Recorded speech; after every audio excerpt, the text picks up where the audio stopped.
Assalamualaikum warahmatullahi wabarakatuh. Bismillahirrahmanirrahim. Alhamdulillahirabbil alamin wa bihi nasta'inu ala umuri dunya waddin.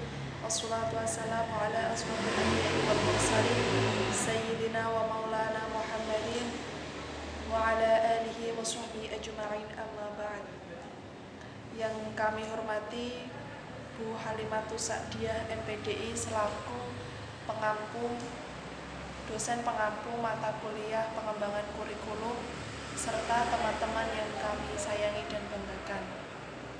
Langsung saja kami dari kelompok 3, saya Ijuk Vina Trinandasari. Saya Anilna Salsabila. Di sini kami akan mempresentasikan tentang prinsip-prinsip dan faktor-faktor yang mempengaruhi pengembangan kurikulum. Yang pertama yaitu pengertian.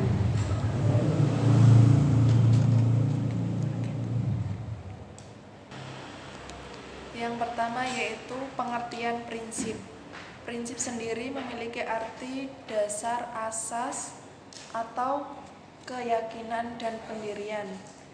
Artinya, prinsip ini merupakan hal yang sangat penting dan mendasar yang memiliki sifat pengatur dan mengarahkan.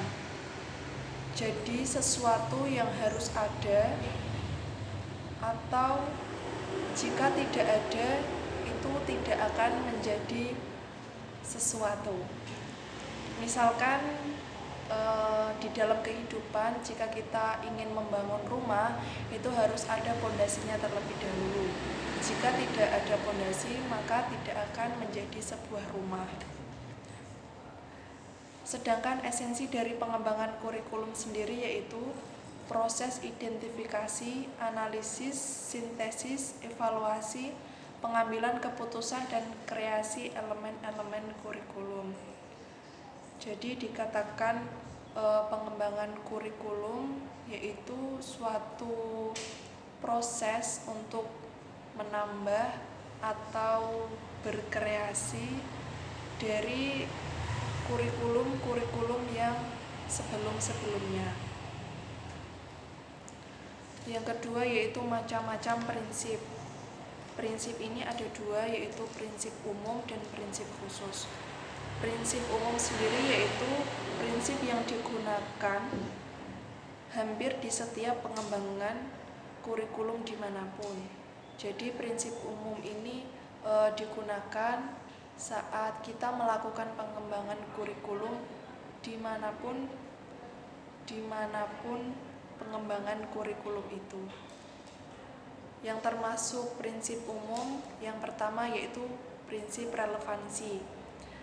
Relevansi pendidikan artinya keserasian atau kesesuaian pendidikan yang dengan tuntunan kehidupan. Jadi kurikulum ini disiapkan kepada siswa agar siswa ini siap untuk menjalani kehidupan dan siap terjun ke dalam masyarakat. Misalkan dalam pendidikan sekolah menengah kejuruan itu, siswa disiapkan agar siap untuk terjun ke dunia kerja. Masalah relevansi pendidikan dengan kehidupan ada 4 aspek. Yang pertama, relevansi pendidikan dengan lingkungan anak didik, relevansi pendidikan dengan kehidupan yang akan datang, relevansi pendidikan dengan dunia kerja, relevansi pendidikan dengan ilmu pengetahuan. Jadi dari keempat aspek ini menjadi aspek yang penting dalam relevansi pendidikan. Selanjutnya yang kedua yaitu prinsip efektivitas. Prinsip ini berorientasi dengan tujuan pendidikan atau tujuan yang ingin dicapai dalam suatu pendidikan. Ada 2 aspek. Yang pertama, efektivitas mengajar pendidikan berkaitan dengan sejauh mana kegiatan belajar mengajar yang telah direncanakan dapat dilaksanakan dengan baik. Jadi kegiatan atau misalkan kita membuat RPP. Nah, sejauh mana rencana pembelajaran itu dapat dilaksanakan dengan baik. Jadi prinsip ini harus diperhatikan karena ini menyangkut dengan efektivitas. Yang kedua, efektivitas belajar anak didik berkaitan dengan sejauh mana tujuan pelajaran yang ingin tercapai. Setiap pendidikan pasti memiliki tujuan pendidikan. Misalkan dalam materi akidah akhlak bab perilaku terpuji itu pasti kan memiliki tujuan pembelajaran. Baik itu siswa diharapkan supaya dapat melaksanakan akhlak terpuji. Nah, itu merupakan bagian dari prinsip efektivitas. Kemudian prinsip efisiensi, yaitu suatu usaha pada dasarnya merupakan perbandingan antara hasil yang ingin dicapai dan usaha efisiensi dalam kegiatan pendidikan, misalnya efisiensi waktu, biaya, sarana prasarana, dan juga tenaga. Biasanya prinsip efisiensi ini berkaitan dengan prinsip efektivitas. Karena apa? Karena prinsip efisiensi ini berkaitan dengan misalkan peralatan yang digunakan di sekolah. Nah, ini berkaitan dengan efektivitas belajar mengajar. Jadi yang terpenting dalam prinsip efisiensi ini adalah bagaimana pendidik itu bisa memanfaatkan sebaik mungkin dari peralatan-peralatan, waktu, dan biaya yang ada dalam sekolah tersebut. Selanjutnya yaitu prinsip kontinuitas atau berkesinambungan, yaitu saling berhubungan antara beberapa tingkat pendidikan, jenis program pendidikan, dan bidang studi. Jadi antara satu tingkatan itu harus berhubungan dengan tingkatan yang lain. Tingkatan yang di bawah itu harus berhubungan dengan tingkatan yang di atasnya. Kemudian yaitu prinsip fleksibilitas. Prinsip fleksibilitas ini artinya yaitu keluasan atau tidak kaku. Ada dua macam dalam prinsip fleksibilitas, yaitu fleksibilitas dalam memilih program pendidikan, fleksibilitas dalam pengembangan program pengajaran. Maksudnya yaitu dengan pengadaan program-program pilihan yang dapat berbentuk jurusan, program spesialisasi ataupun program-program pendidikan keterampilan yang dipilih oleh anak didik. Jadi di sini maksudnya adalah peserta didik bebas memilih program pendidikan yang diinginkan oleh peserta didik. Yang kedua, fleksibilitas dalam pengembangan program pengajaran. Maksudnya adalah memberikan kesempatan kepada para pendidik dalam mengembangkan sendiri program-program pengajaran dengan berpatok pada tujuan dan bahan pengajaran di dalam kurikulum. Yang dimaksud di sini adalah misalkan pendidik diberikan patokan-patokan, nah itu bisa dikembangkan dengan dalam bentuk rencana pembelajaran ya, kemudian dikembangkan sendiri oleh pendidik itu sendiri, baik dari metodenya atau strategi yang digunakan dalam pelajaran. Yang selanjutnya yang keenam yaitu prinsip berorientasi pada tujuan dan kompetensi. Jadi kurikulum itu bertujuan dimaksudkan untuk mencapai tujuan pendidikan itu sendiri. Dan kompetensi yang artinya perpaduan pengetahuan, keterampilan, sikap, dan nilai-nilai yang direfleksikan dalam pola berpikir dan pola bertindak. Ciri-ciri utama prinsip ini adalah digunakan pemikiran yang sistematik di dalam pengembangan kurikulum. Yang kemudian adalah yang ketujuh, prinsip sinkronisasi, yaitu kurikulum harus dikembangkan dengan mengusahakan agar semua kegiatan ekstrakurikuler serta pengalaman belajar lainnya dapat serasi seimbang tujuan. Nah, jadi kurikulum di sini dimaksudkan misalkan pembelajaran yang ada di sekolah dengan ekstrakurikuler yang ada di sekolah itu harus berkesinambungan.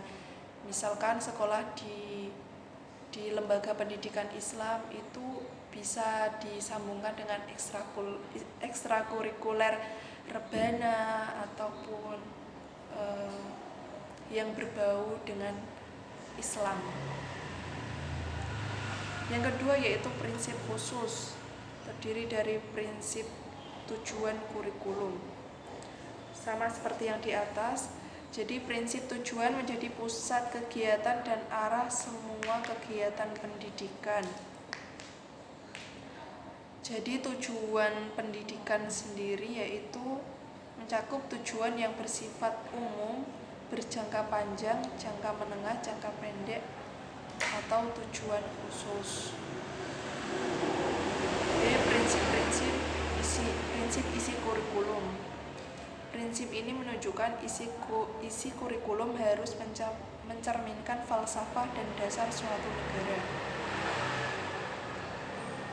Jadi maksudnya prinsip isi kurikulum ini harus selaras dengan tujuan falsafah bangsa, yaitu mencerdaskan kehidupan bangsa dan mencetak sejarah peradaban yang baru. Kemudian isi kurikulum harus diintegrasikan dalam nation dan karakter building. Berarti harus diintegrasikan dalam tujuan nasional dan karakter bangsa. Isi kurikulum harus mengembangkan cipta rasa, karsa dan karya, dan selanjutnya. Kemudian yang C adalah prinsip didaktik metodik. Prinsip ini meliputi semua pengetahuan dan kegiatan yang diajarkan harus fungsional dan praktis. Pengetahuan dan kegiatan harus diselaraskan dengan taraf pemahaman dan pengembangan siswa. Selanjutnya yaitu prinsip yang berkenaan dengan media dan sumber belajar. Jadi prinsip ini juga harus diperhatikan untuk menunjang proses pembelajaran siswa agar mencapai tujuan yang ingin dicapai oleh pendidikan. Yang E, prinsip evaluasi. Prinsip ini meliputi prinsip mendidik, prinsip keseluruhan, prinsip kontinuitas, prinsip objektivitas, prinsip kooperatif, prinsip praktis, dan prinsip akuntabilitas. Jadi prinsip evaluasi ini menyangkut ke dalam prinsip bagaimana cara mendidik atau prinsip secara keseluruhan, berkelanjutan, objektivitas, dan praktis. Yang terdiri yang perlu diperhatikan adalah prosedur menyusun instrumen, jenis dan teknik penilaian, kesesuaian instrumen dengan kompetensi, jenjang kemampuan yang diukur. Nah, manfaat yang bisa diambil dari prinsip umum dan prinsip khusus sendiri yaitu kita bisa menggunakan secara bersamaan karena akan saling melengkapi. Semakin lengkap dan komprehensif, kesempurnaan suatu prinsip akan semakin baik. Jadi kedua prinsip ini bisa digunakan secara bersama-sama dan saling melengkapi satu sama lain. Apabila semakin lengkap prinsip tersebut, maka akan semakin komprehensif dalam mencapai tujuan pendidikan. Yang selanjutnya yaitu akan dilanjutkan oleh Mbak Nila Salsabila.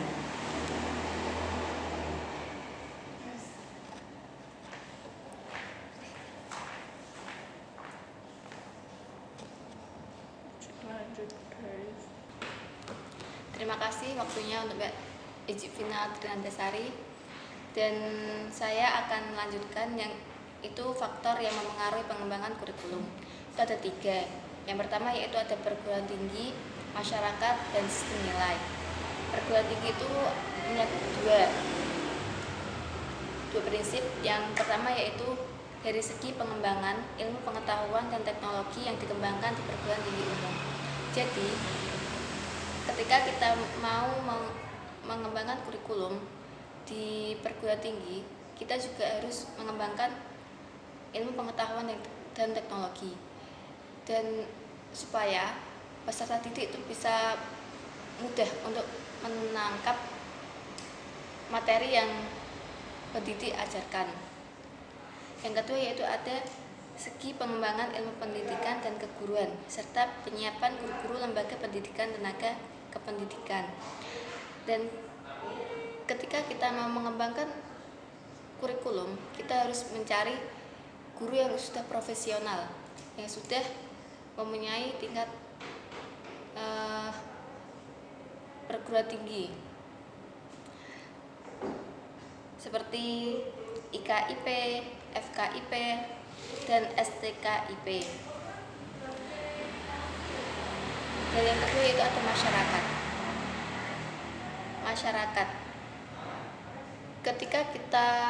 Ketika di dalam masyarakat itu ada sekolah, dan sekolah itu harus bisa mengembangkan kurikulum. Di sekolah juga harus bisa mengikuti bagaimana keadaan masyarakat di situ. Contohnya, ketika kita mempunyai di masyarakat itu ada adat istiadat yang harus begini, begitu, dan sekolah itu harus bisa mengikuti. Supaya apa?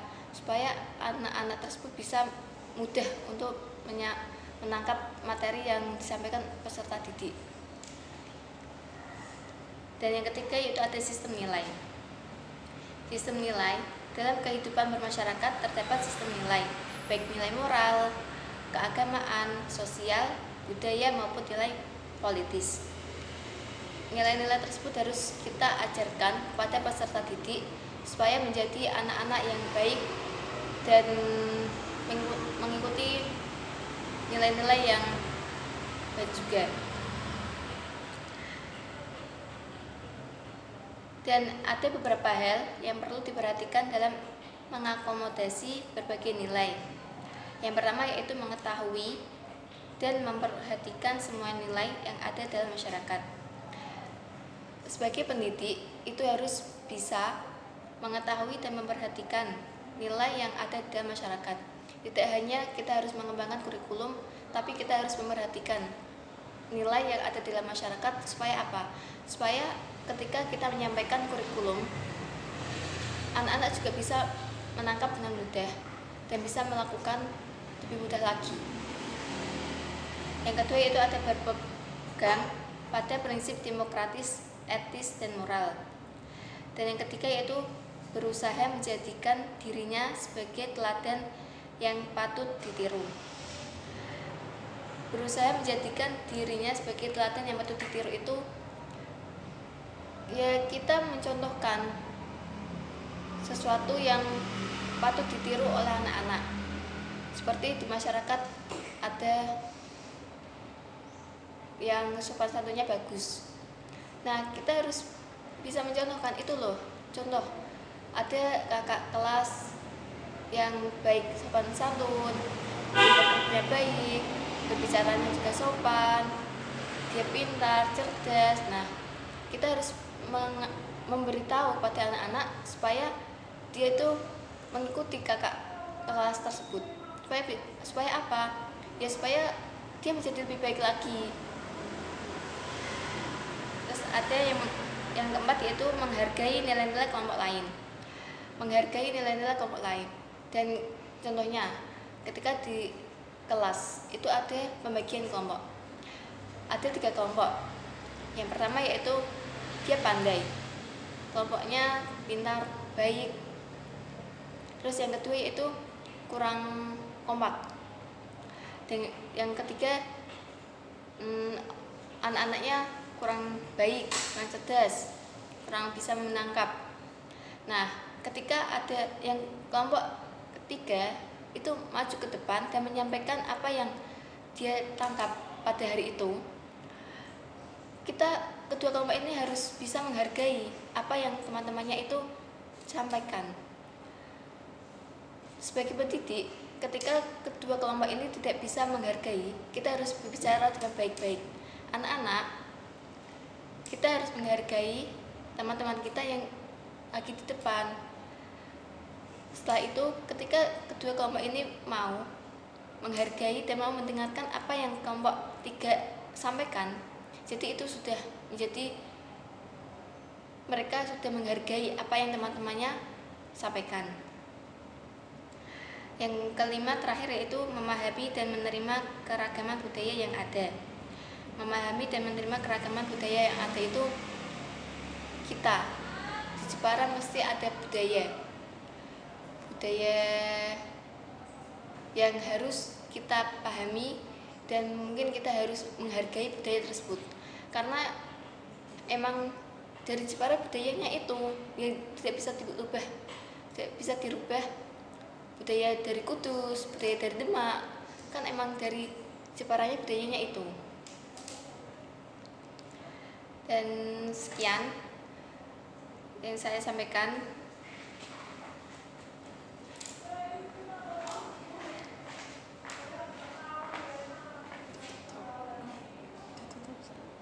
Sekian yang kami sampaikan. Apabila ada tutur kata yang tidak berkenan, ada yang salah atau kurang baik, kami mohon maaf sebesar-besarnya. Wabillahi taufiq wal hidayah. Wassalamualaikum warahmatullahi wabarakatuh.